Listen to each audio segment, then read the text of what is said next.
Bicolano Alachang Anglers Club, Barak.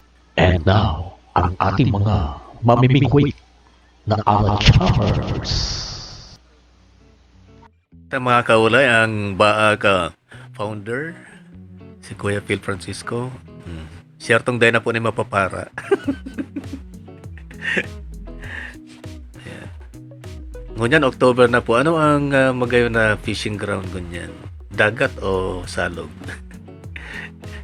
Ay, fishing. Actually, ngayon na month Of October. of October, medyo may kiyan kita sa climate. Mm. Kasi Mga may pagbaba ko sa climate from Habagat to Amihan. amihan na, malipot Oo, na. So, ngunyan, Amihan na sa parting Pacific Ocean, Maluros, yan medyo maluwi ang sira. Especially kung Bulanon. Kanya, may advice ko na ito mga kay-riba ko na mas pare pa magtilapia na Tilapia sa sa... part kang mga lake or river, mga freshwater mga. Kasi pag parting sa dagat, medyo mahina pa ang pagbanwi. Kasi maalon nga, ikadua, malabo ang dagat dahil sa sobrang alon. So, maluwi ang dapat mo ng mga kaya ang mga para banwi. Ano po? Kuya, nakakadalasan na nakukaang ngunyan sa dagat ngunyan na panahon na niya. Ngayon na panahon, haralo man, actually haralo man kasi ang nagdidepende yan sa fisherman kung anong gusto niya madakop na sira.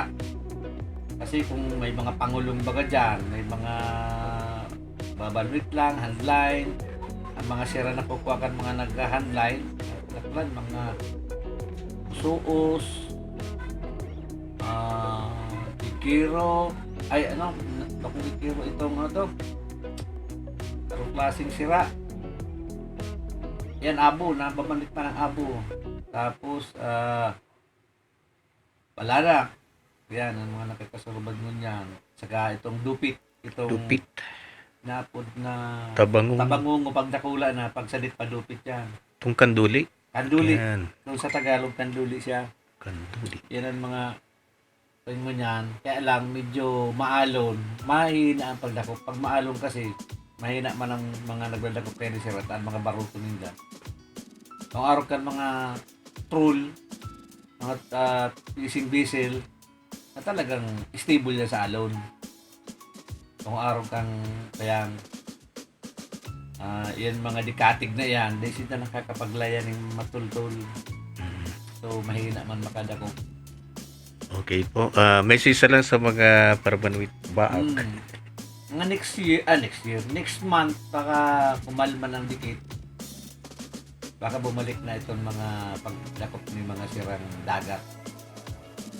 Aralo na yan, depende yan sa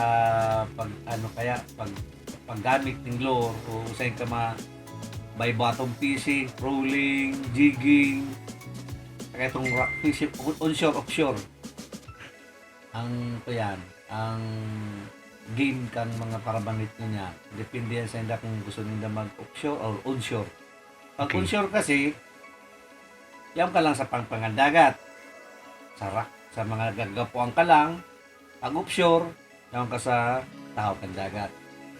So, ang babaniton mo naman, ang gamit mo naman, trolling, jigging, mga bottom fishing, may napol. Karakula na sira na madadakot po dyan. Piring kang tanggiki, ribali, yan, talakitok, tuna. Yan, mga pwede yan, yung mga sirang yan. Saka itong dorado.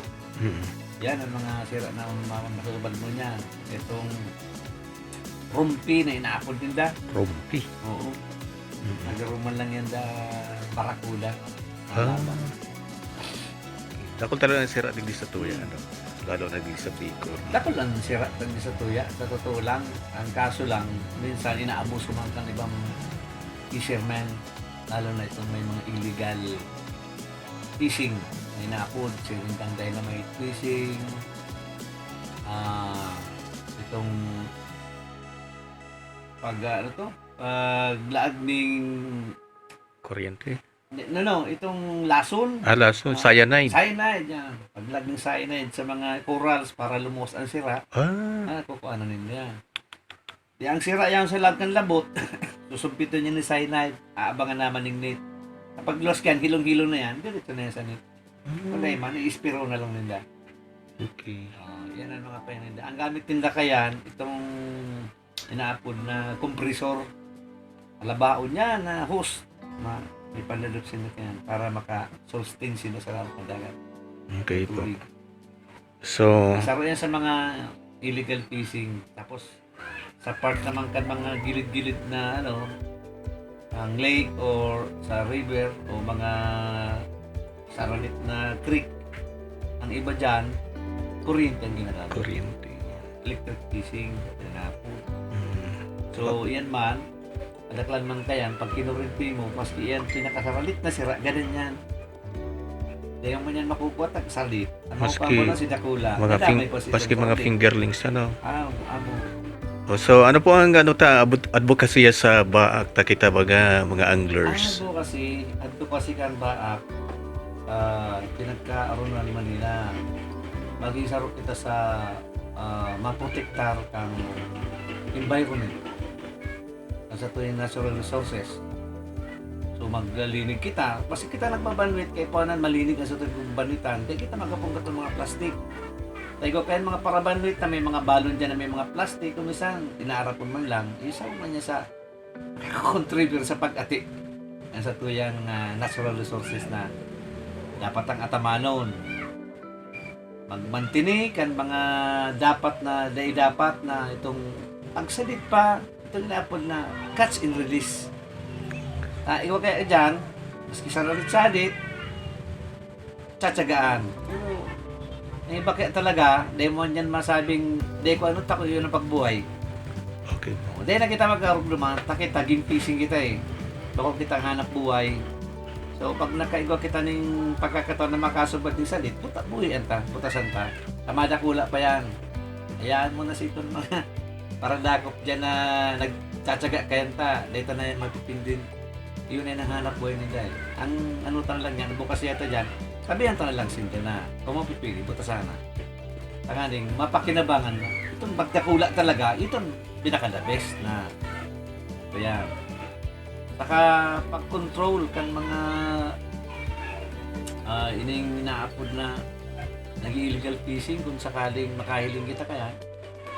Kung data man mataraman, siyempre delikado, i-report na lang siguro sa tamang otoridad. Okay po. Thank you very much. Ayun po. Salamat po.